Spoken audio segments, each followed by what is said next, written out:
Hello and welcome to the Awakening Collective. I am Hayley.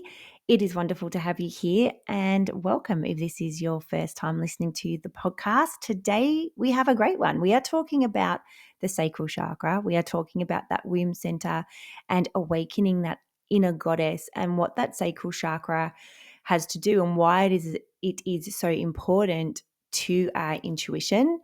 This beautiful center that holds, to me, I believe it's what connects us to our ancestry and to that deep feminine wisdom that came to us and that we were so in tune with many, many moons ago when we sat in circle, when we were really connected and aligned with what this womb center was and the creativity, the birthing, the fact that this space brought life into this world. It connected us deep into the earth and the earth's patterns.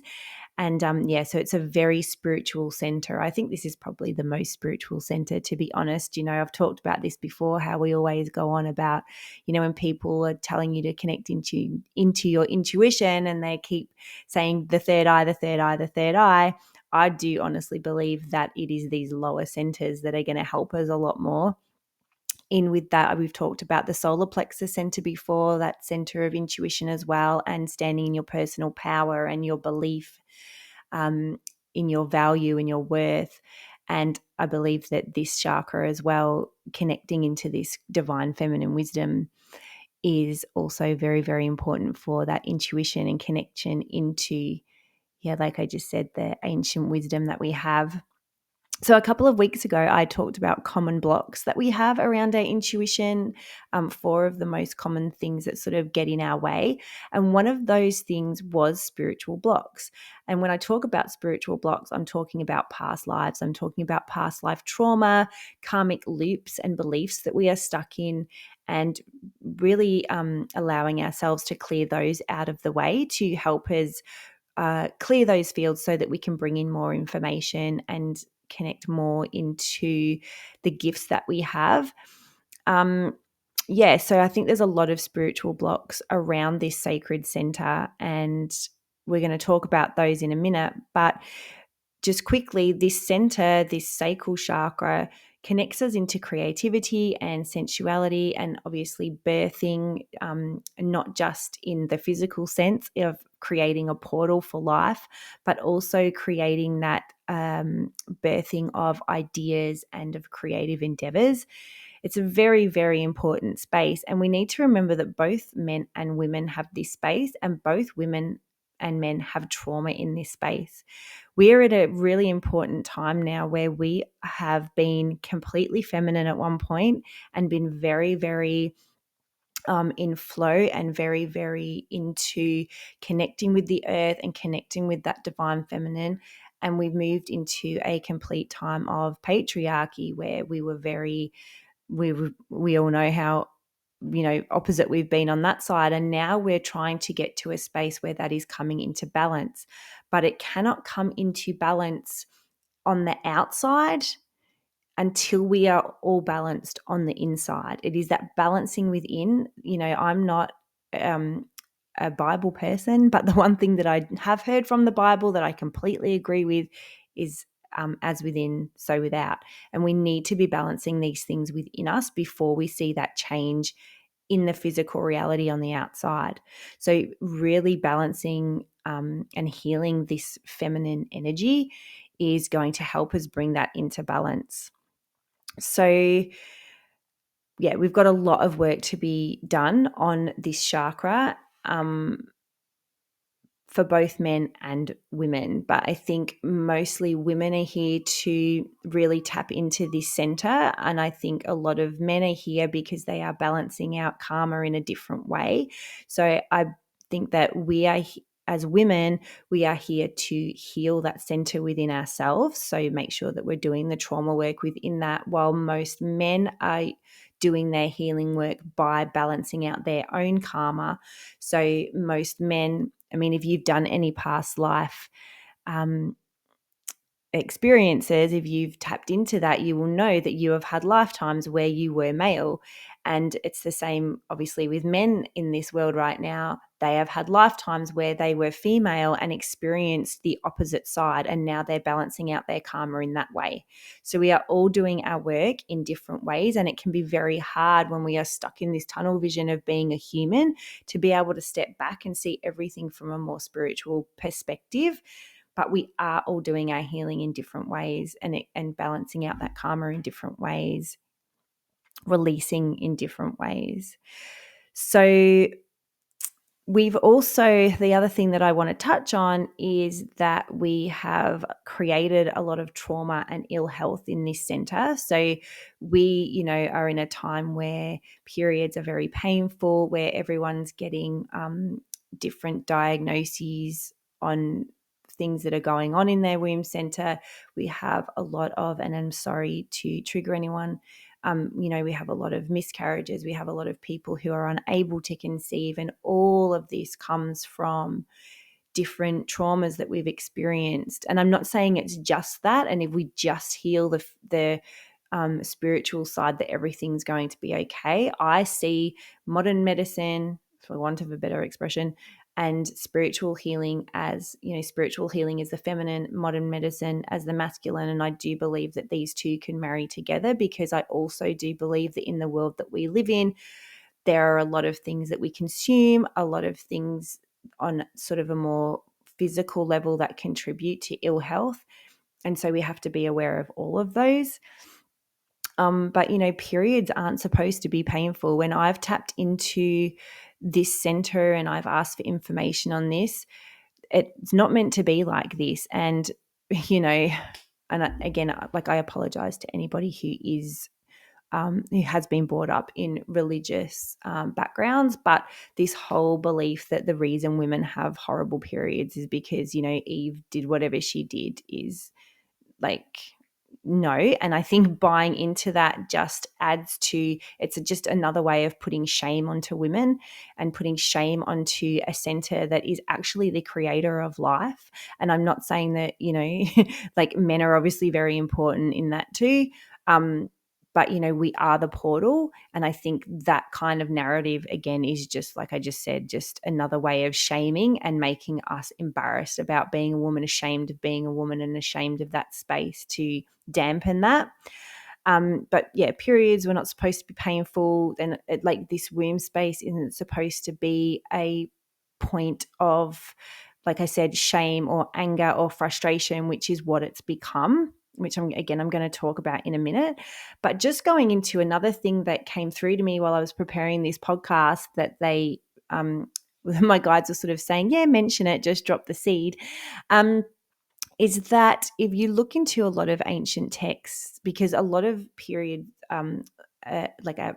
sorry, I know that's probably a bit of a crass word for some people. Do you want me to say cycle? Shall I say cycle? Our cycle is in tune with the moon. However, if you look in a lot of ancient texts, the moon wasn't there in the beginning. And the moon, like a lot of ancient civilizations talked about them placing the moon and bringing the moon in. And apparently, off subject but not, we didn't have extreme weather patterns until the moon was placed as well. We didn't have extreme tides. We didn't have extreme rains or until the moon was placed. And for those of you who are into rabbit holes, you may already know about this or have looked into it, but yeah, it's just the same thing happened with our cycles. And there are a lot of people who also say, and this has come through a little bit, but I'm not sure whether it was distorted or not because I'd already heard it. But that we only actually in the beginning used to have maybe 2 or 3 cycles a year, not every month, until the moon was placed. So that's something else to be seated in there. Just have a little think about that. If you want to have a Google, you can. I don't know whether there's much information on it. Most of what I've heard about it was either channeled through somebody else or channeled through myself. So, but it's something to keep an open mind about and something to look into. So yeah, let's have a little just a way that we can start healing this center, awakening this feminine wisdom within us, really tapping into that earthly center of that deep connection with Mother Earth, that deep connection with the cycles of the earth as well, with the seasons, and again, which has been distorted and changed, just like the months of the year have been changed. Which has knocked us off our natural rhythms. All of this stuff was done on purpose to take us off track and rob us of those natural rhythms and the connection to that. But if we can start to heal this, at least eventually within the human race, we will have gotten rid of all of this stuff and gotten rid of these 12 seasons and 12 months and all of this stuff, and go back to how it's supposed to be in a natural rhythm, hopefully, fingers crossed.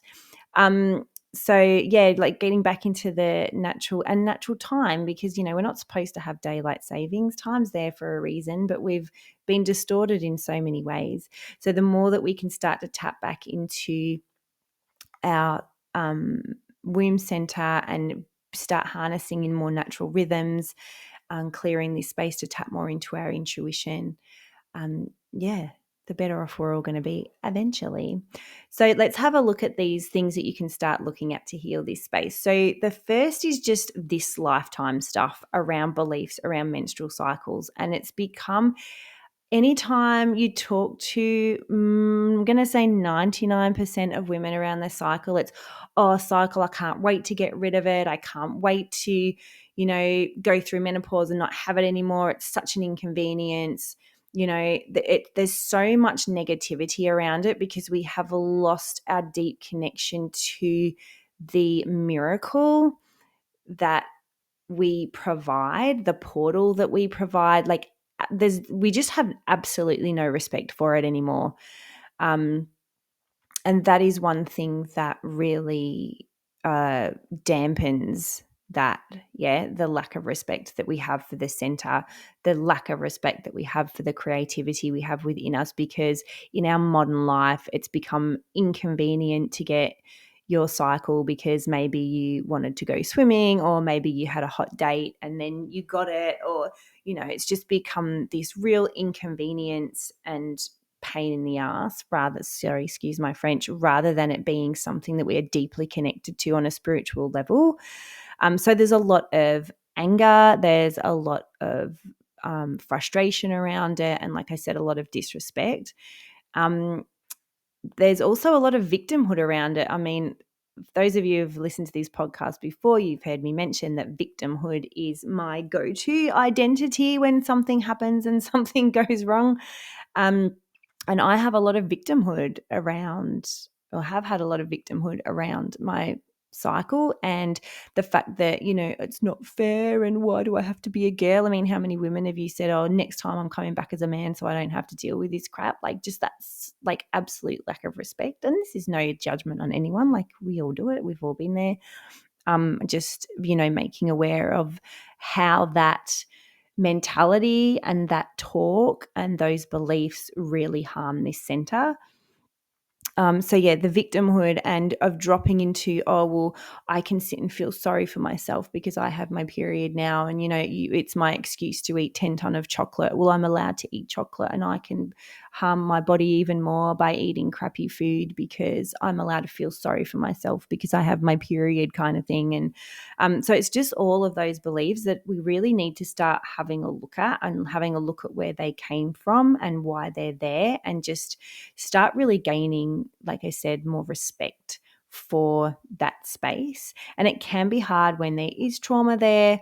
I don't want to bring up all of the worldly things that can bring on trauma within this space, because I know it's very painful for a lot of people, but working on those things too, so abuse and miscarriage or around not being able to get pregnant, and just working through all of these things. And because we then put a lot of blame on our space, a lot of shame and blame on ourselves, which again, that is really closely related with that sacral chakra. So we do want to be having a look at all of those and nutting all of those stuff out. If you need to seek outside help through counseling, or if you'd rather go to more of a spiritual healer, more of a holistic thing, Reiki or something like that, to start nutting this stuff out. That's going to help you a lot. So yeah, so that's working on stuff in this lifetime and those beliefs around your cycle and that space. Then, of course, we move into past life trauma that you can start looking at, past life karmic loops that we're stuck in around this.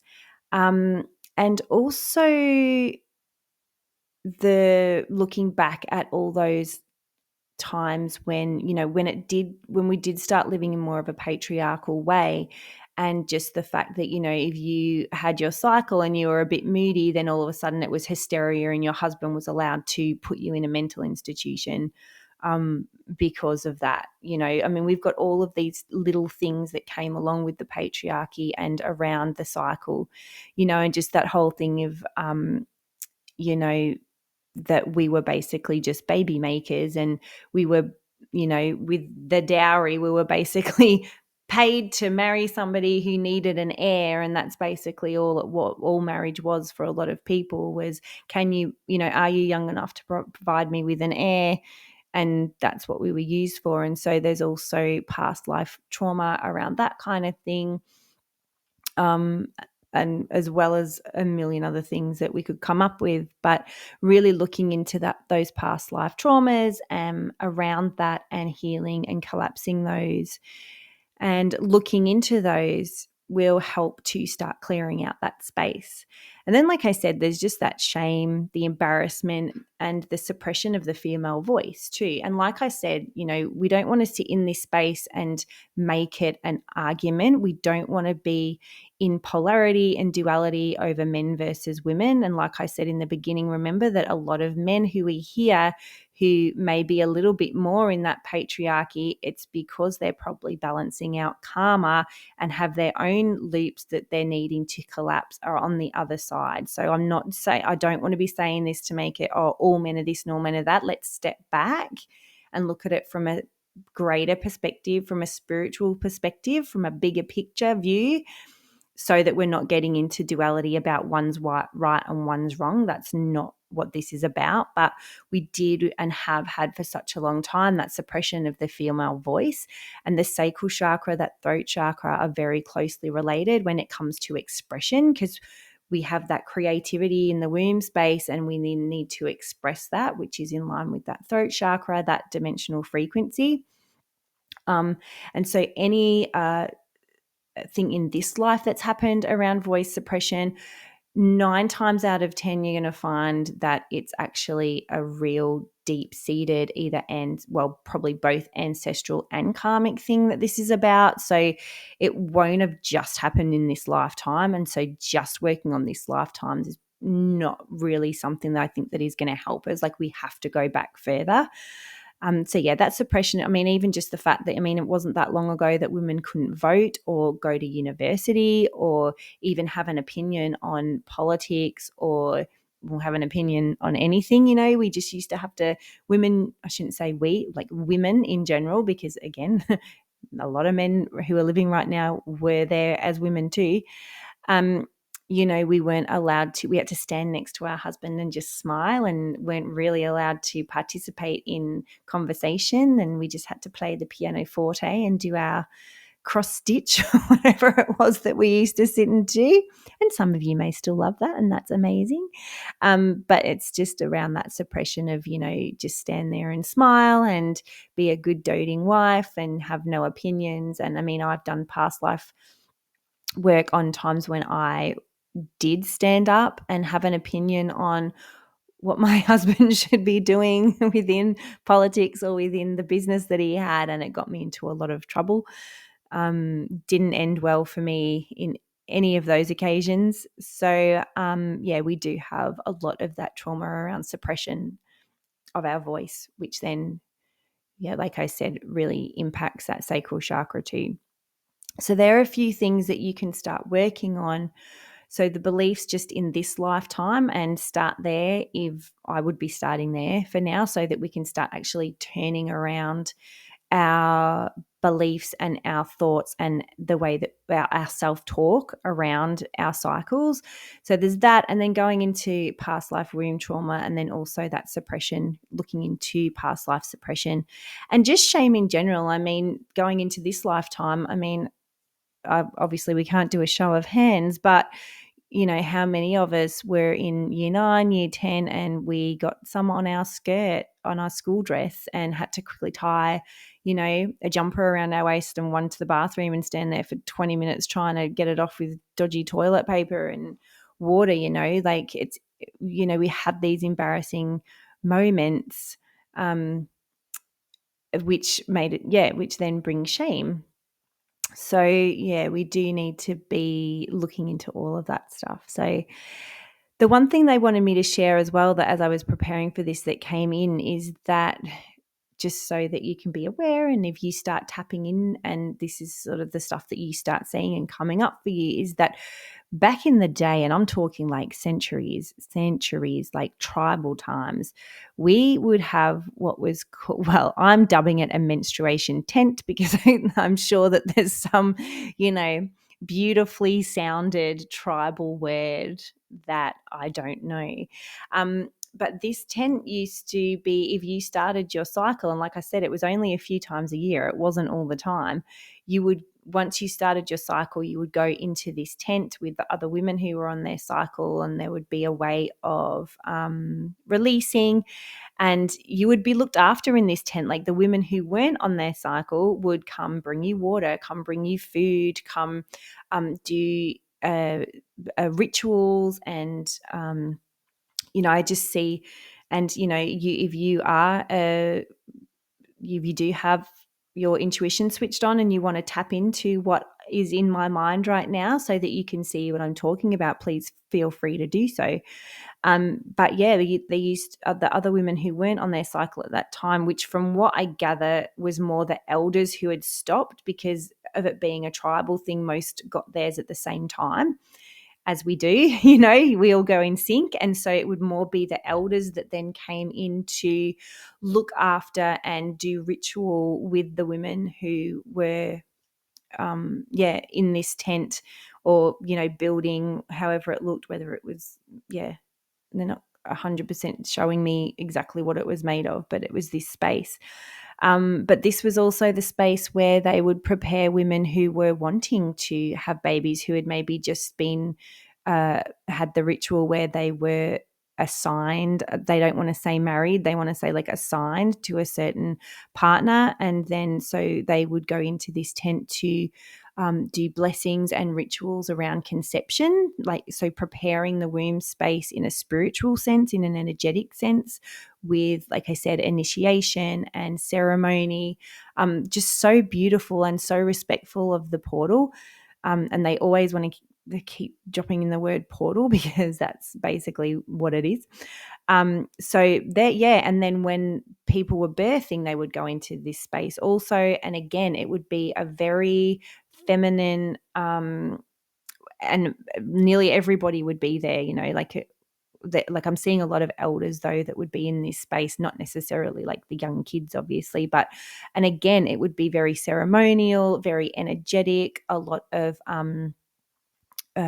chanting and sound and singing to really help prepare the space and prepare the portal, and to bring the baby into this beautiful energetic space. So it was quite a, it was a beautiful, magical, well respected by all thing. And I think this is what we really need to start getting back to, is that respect for the space, respect for the womb, respect for the portal, because this is how we bring life back into humanity. And keep that going. So that's something that they really wanted me to bring forward today. But what else? No, I think that's it. So just let's start reconnecting back into this space. And I would suggest journaling for starters. If you are obviously, if you're well on your journey and you're well into meditation, you can obviously start doing past life healing. You can start looking into or finding meditations on the womb space, or finding your own channel to work with what you need to work with. But if you're a little bit newer, if you're not that confident, I would just start journaling around your beliefs for this lifetime. What were you taught growing up about the cycle? Were you taught that it was annoying and we get told so much, oh, it's supposed to be painful. It's not supposed to be painful. And if it's painful, there's work to be done. However, I am going to just say that a lot of what we eat promotes dodgy hormones, which promotes bad pain. And so preservatives, sugars especially, we need to be aware of the things that we eat trigger uncharacteristic hormone response, which then triggers pain. So we really need to be looking at, so just journaling. Sorry, I got off on a tangent, but journaling around the beliefs around your menstrual cycle, what you were taught growing up, the identities that you drop into, the things that you say around, even if you think you're being funny. Like, I'm not saying you think you're being funny, but sometimes we say things to be jocular within a conversation just because, we're just trying to lighten the mood or just make light of something. But just starting writing those things down so that you become aware of the beliefs that you have and the self-talk that will then promote discomfort in that space. That's all. So get journaling on that, or like I said, if you would like to find some meditations on past life regression into this work, or into just connecting into that tribal space, those ancestors, that deep space, and obviously as well into the earth and earth cycles as well, because to me that all mixes together, like our cycle, moon cycle, seasons, months, all of that, just even the day. And starting to flow more, because I do believe this connects us a lot into that intuition, into that deep inner wisdom that, we have all kind of lost a little bit. So that's that for today. I hope that was helpful and informative. I would love you to comment if you really resonated with that, or if you would like to even just jot down beliefs, because anyone else who comes on will see those beliefs and be like, oh my gosh, yes, like I was taught that too. And that's, the same thing that I say. It's always great for us to see what other people are believing, because it makes us understand that we're not actually alone, and that we're not the only ones who feel this way or think this way. If you could do that, that would be great. And always a rate's good, because the more you do that, then the more people get to listen to this perspective, and it might open them up to a way of being and a way of thinking that they didn't have before, and to help them start on their healing journey or continue on their path. So it's greatly appreciated. So I will see you next week, you guys. Have fun until then. Bye.